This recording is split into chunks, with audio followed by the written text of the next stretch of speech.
Hey guys, I'm ZSH Plays. Welcome back to Tekton Zoo. Today we're going to be finishing the desert area of our zoo with the build I'm calling Reptiles of the Desert. So this little area of the desert has been earmarked for a build pretty much since we built Meerkat Manor, and today is the day.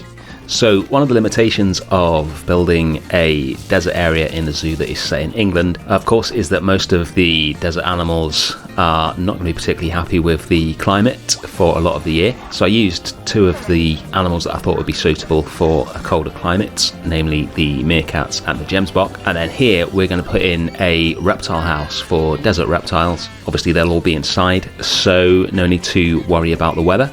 And we're going to do one of my favourite things to do in this game, which is try and make the exhibits look good. So I've done this a few times. I know a lot of people don't like the exhibits in this game because of how limited they are, but I really enjoy the challenge of trying to make them look good. And I've got an idea to bring them together for this build here. So we're going to have 3 exhibits all together. One for the blue-tongued lizard, one for the Gila monster, and one for the eastern brown snake. And what I want to achieve is to have one long area of desert that looks like one environment and then just has glass separators in it to keep the animals apart, rather than looking like 3 4-meter square boxes next to each other. I'm using this big rock wall at the back, which I'd already put in there back when we first built the desert, to serve as a backdrop for all the exhibits.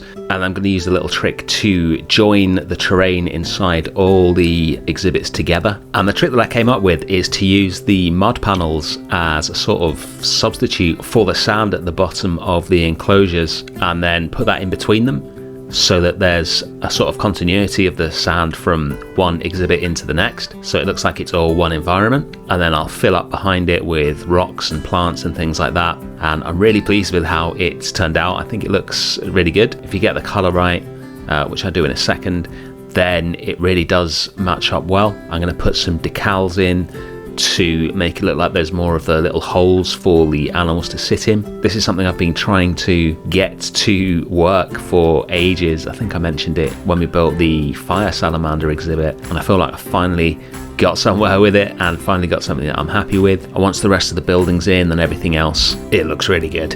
Now, something I've been wondering, I've got a question for you guys. What do you think of the exhibits? Do you enjoy using them and trying to make them more interesting? Or do you just not use them at all? What do you think? And I guess more importantly, do you enjoy watching me trying to make them look interesting or not? Let me know in the comments. Your feedback is greatly appreciated as always. So now we're on to the building parts of the build. So it's time to get the plaster out. Now I want to give a big shout out at this point to one of my wonderful subscribers, A Pan with No Plan, who pointed out that despite having themed the entrances to each of these areas off the main plaza with a colour scheme, I don't actually really return to that colour scheme at any point in the builds.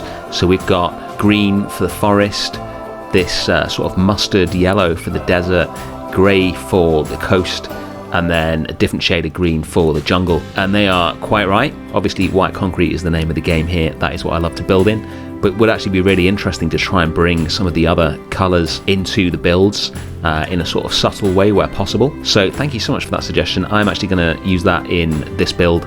So the bottom part of the build here is going to be coloured to match the desert colour scheme a little while later on. But don't worry, white concrete will still be the main sort of building material that we use, because that is the look that we've established for the zoo, and that is the look that I love. That will not be going anywhere. But yeah, it's going to be good to get some slightly more varied colours in as and when we can. Speaking about the look, I've used a lot of African architectural influences in the desert build so far. A lot of North African influences for the Meerkat Manor and the scarab beetles, and then more of a modernist Moroccan influence for the gemsbok habitat. I've moved away from that a bit with this build because I want to tie it in really with some of the other exhibit builds in the zoo. But I've used a lot of the African trim pieces which I used to build the scarab beetle temple, so that it still has a resemblance to those builds and hopefully fits in nicely. Always a juggling act between having a theme and a continuity so that everything fits together nicely, whilst also trying to come up with something unique and interesting.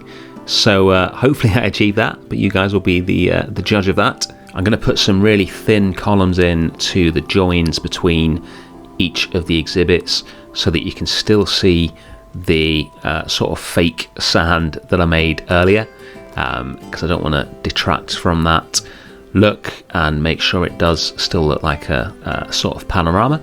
We'll put the decals in that I mentioned earlier, and then the trim pieces to tie it in with the look of the scarab beetle temple.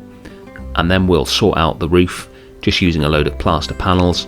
Really difficult to use any of the gridded pieces in a sort of irregularly shaped build like this, so I'm just going to do it the hard way with a load of small plaster pieces, which takes a while, but if you want this sort of flowing lines that I like in this zoo, then you got to put the work in. So the roof looks like an absolute mess at the moment, but once it's all done, it looks good. It just needs enough plaster pieces to cover up all the gaps.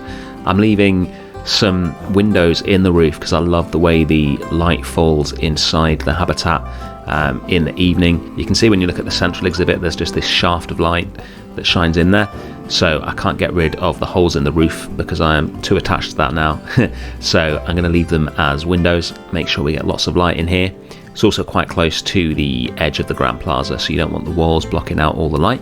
Putting some plants in the gaps between the exhibits, again just to sort of sell that idea that it's all one habitat, and I think that does a pretty good job of it. These dead trees and then a few shrubs and things like that, positioning them to make sure they don't break through the glass. Then I'm going to try something new with the exhibit information boards and have these sort of horizontally so that they are facing directly forward rather than at the bottom where they'd normally be.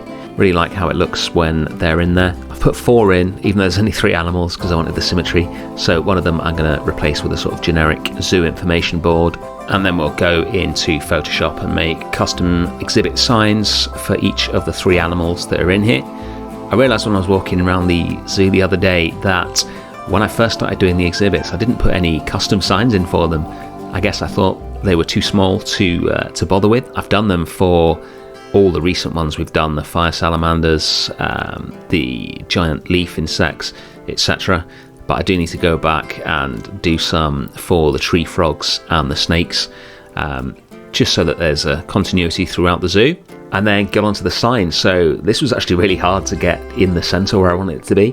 Ended up using 3 of the Australian signs, hiding them in the wall, and then spreading the title across all 3 of them so that I could sink it in. This wall's curved, as is the whole building, so I can't just put signs in a row. They've got to go in a very specific place and then be rotated, but I really like how it looks in the end. These paths can't be removed. I really wish there were some natural paths in this game that didn't have these random path markers in it that look terrible, so I've covered that up with a sort of plant display. Ideally that wouldn't be there because I'd like the guest to be able to walk the whole length of the building rather than having to sort of go into each exhibit. So if we ever get a proper natural path with no curb markers, these will be deleted. But for now, I much prefer the look of this than just having random bits of wood sticking out of the ground. If nothing else, it just looks like a massive trip hazard. Finally, we'll put some hanging baskets in, just for a bit of green, and that is the Reptiles of the Desert exhibit done. Next episode, we're going to be building the last of the original designs for the zoo. I am so excited to build that. It is definitely going to be the most ridiculous thing I've ever built. So make sure you check that out. That'll be out in a couple of weeks, I hope. And I will see you next week for some more Planet Zoo. Thanks for watching.